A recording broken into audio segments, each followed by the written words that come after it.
I've been told before that I snore so loud that it sounds like a train. If that sounds familiar, this review of the Snore Lab app is for you. So the idea behind the app is it tracks and records snoring, and then once you've established a baseline, it gives you different ideas that you can try and reduce your snoring. And the app says it's not to be used to diagnose sleep apnea, but it can be really helpful to see if it might be possibly an issue for you. If you're looking for sleep apnea in your data, what you're looking for is a period of normal breathing, a period of silence, and then a gasping or choking sound. And if that happens multiple times throughout the night, you can take it to your doctor to help you get a referral for a sleep study. To be officially diagnosed with sleep apnea, they do have to measure a couple things like oxygen levels and a couple other things. So it's not a diagnosis, as it is a good first step.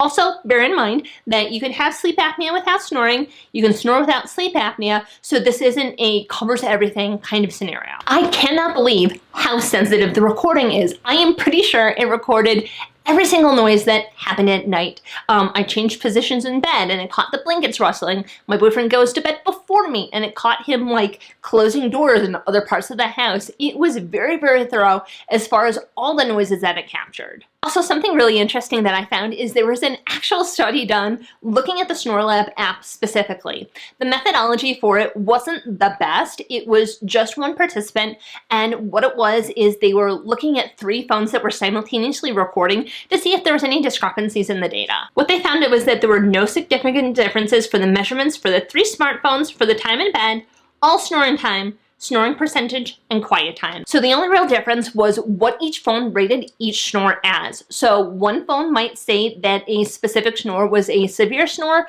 while another phone might rate that as a moderate snore. So what that tells me is as long as you're using the same phone to record your data every night, you're going to be comparing apples to apples. I was really impressed with just how many suggestions the app gives as far as things that either reduce snoring or things that you're doing that might be worsening your snoring. And in fact, if you have the premium version, it gives you graphs and charts so you can see the changes over time. And then that way you can make sure you're doing what's most specifically effective for you. So for example, you can compare the effects of, let's say, mouth taping to sleeping on your side. Overall, I was really impressed with this app. For me specifically, I found that snoring is barely an issue for me at all anymore, which really surprised me. And because of that, I did just use the free version, but the premium version is incredibly reasonable at only $4 a month.